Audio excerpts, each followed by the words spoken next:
bersama kita tundukkan kepala. Bapa yang bersama dari kerajaan surga, yang beri kami kenal di dalam nama Tuhan Yesus Kristus. Terima kasih Bapa buat pemeliharaan yang Kau berikan buat keluarga kami. Pada pagi hari ini kami akan mesbah keluarga, mesbah pribadi. Kami akan pujian penyembahan, menaikkan doa syafaat, dan kami rindu untuk mendengarkan renungan firman. Pakai hamba-Mu sebagai alat-Mu. Haleluya. Amin. Shalom. Selamat pagi. Temu dalam kasih Tuhan Yesus Kristus. Hari kita akan membaca Yeremia pasal 47. Yeremia pasal 47 ayat pertama sampai ayat yang ke-6 mengenai orang Filistin. Firman Tuhan yang datang kepada Nabi Yeremia mengenai orang Filistin. Sebelum Firaun mengalahkan Gaza, begini firman Tuhan. Lihat, air yang meluas mengamuk dari utara menjadi sungai yang membanjir. Membanjir negeri serta isinya, kota serta penduduknya. Manusia akan berteriak dan seluruh penduduk negeri akan merata. Mendengar bunyi derap kuku kudanya, mendengar gerak-gerik keretanya, ketak-ketuk rodanya. Para ayah tidak lagi berpaling menoleh kepada anak-anaknya, sebab tangan mereka sudah lemes. Oleh karena telah tiba harinya untuk membinasakan semua orang Filistin. Dalamnya akan bagi Tirus dan Sidon setiap penolong yang masih tinggal. Sungguh Tuhan akan membinasakan orang Filistin, yakni sisa orang yang datang dari negeri Kaftor. Gaza telah menjadi gundul, Askelon telah menjadi bungkam, hai Asdod sisa orang enak. Berapa lama lagi engkau menurun diri, padang Tuhan? Berapa lama lagi baru engkau berhenti? Masuklah kembali ke dalam sarungmu. Jadilah tenang dan berserata. Tetapi bagaimana ia dapat berhenti? Bukankah Tuhan memerintahkannya ke Askelon dan ke tepi pantai laut? Kesana ia menyuruh. Suatu hukuman Tuhan yang terjadi pada Filistin. Ya, suatu nubuatan yang mengenai orang Filistin. Bagaimana cara Tuhan melindunginya, cara Tuhan menyertai membela bangsa Israel, cara Tuhan melindungi bangsa Israel. Saat itu bangsa Israel mengalami takut menghadapi orang Filistin. Sebagaimana firman Allah berkata, dikatakan dalam pada firman Tuhan, pada ayat pada firman Tuhan datang kepada kepada Nabi Yeremia mengenai orang Filistin sebelum Firaun mengenai begini firman, lihat air yang luas mengamuk dari utara, sungai membanjir negeri serta isinya, kota seluruhnya. Manusia akan berteriak dan seluruh negeri akan meratap. Mendengar bunyi derap kuku kudanya, mendengar derap keretanya, ketak-ketuk rodanya.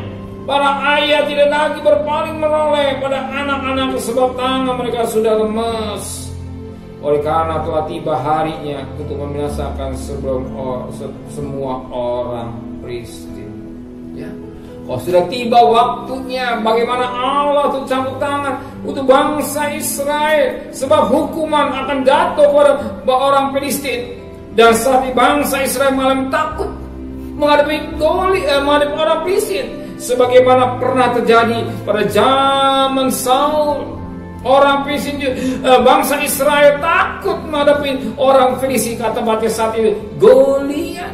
Sebagaimana dalam 1 Samuel pasal 17 ayat 11, ketika Saul dan segenap orang Israel mendengar perkataan orang Filistin, maka cemaslah hati mereka dan sangat ketakutan cemas ketika mendengar suara orang Filistin melalui kata Goliat saat itu. Ya, saat itu pada zaman Yeremia dipakai menjadi nabi Allah. Dan saat itu nubuatan hukuman akan terjadi dalam hidup bangsa Filistin. Tetapi apa yang terjadi? Ternyata Daud ini, dia tidak takut menghadapi Goliat. Dia tidak takut menghadapi orang Filistin, sebab dia mengandalkan Tuhan. Dia mengandalkan Tuhan. Dia mengandalkan Tuhan. Dia katakan dalam firman Tuhan dalam 1 Samuel pasal 17 ayat yang 45. Tapi Daud berkata pada orang Filistin itu, engkau mendatangi aku dengan pedang dan tombak dan lembing, tetapi aku mendatangi engkau dengan nama Tuhan semesta alam, Allah segala barisan Israel yang kau tantang itu. Hari juga Tuhan akan menyerahkan engkau ke dalam tangan, dan aku akan mengalahkan engkau dan mengangkat kepalamu dari tubuhnya. Hari juga aku akan memberikan mayatmu dan mayat tentara orang Filistin, kepada burung-burung di udara, dan kepada binatang-binatang liar, supaya seluruh bumi tahu bahwa Israel mempunyai Allah. Ya, saat ini bangsa Israel takut menghadapi orang Filistin, dan orang Filistin juga satu ketika pada zaman Yeremia ini dihukum oleh Allah. Hukuman itu akan kena pada orang Filistin dan suatu menjadi kenyataan. Ya. Filistin dikalahkan dengan Goliat, karena Goliat dikalahkan dengan Daud. Daud mengandalkan Tuhan. Saat ini orang mungkin alam takut dengan orang Filistin. Tapi ingat, Daud mampu karena dia mengandalkan Tuhan. Daud mampu karena dia mengandalkan Tuhan.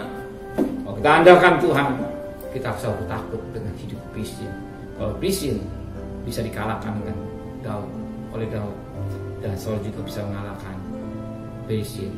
Karena Daud mengandalkan bersama dengan Tuhan. Dia mengandalkan Tuhan, saudara andalkan Tuhan. Ketakutan itu akan hilang. Ketakutan itu akan hilang kalau kita andalkan Tuhan. Tapi kalau kita andalkan kekuatan kita sendiri, timbullah apa yang katakan takut.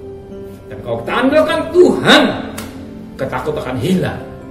Karena Tuhan beserta saudara. Ingat Roma 8 ayat 1. Jika Allah beserta kita, siapakah lawan kita? Kalau Tuhan menyertai saudara, lekat dengan Tuhan, saudara mampu melakukan sesuatu perkara yang besar.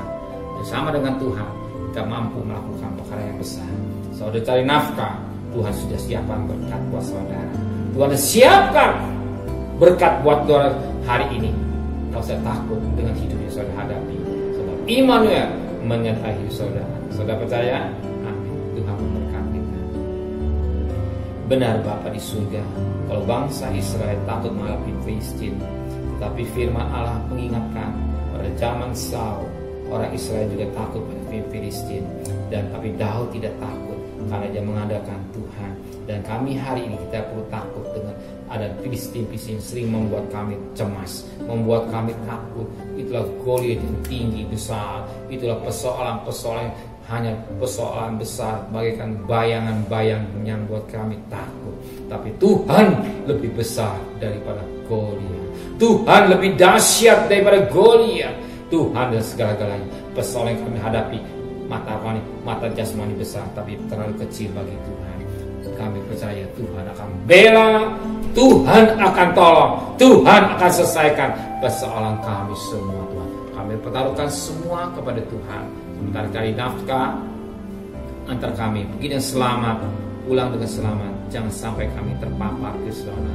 Tetap dalam lindungan yang daripada Tuhan. Kembalikan kami pada besok pagi dan tubuh yang sehat dengan tidak kurang satu apapun juga. Terima kasih Bapak di surga. Kami berdoa untuk Bapak Presiden, Wakil Presiden, para Menteri, para Gubernur, para Bupati, para Wali Kota, para Camat, para Lurah, para RW, para RT, para medis, para relawan, para TNI, para Polri. Bahkan mereka sebagai pejuang-pejuang yang gagah perkasa, kesehatan yang prima, lindungi mereka, pelihara keluarganya sebagaimana Kau pelihara. Hikmat yang Kau berikan pada selalu berikan buat mereka yang bekerja sedepan dengan berperang melawan virus corona. Yang sakit semakin berkurang banyak, tapi yang sembuh semakin banyak Tuhan.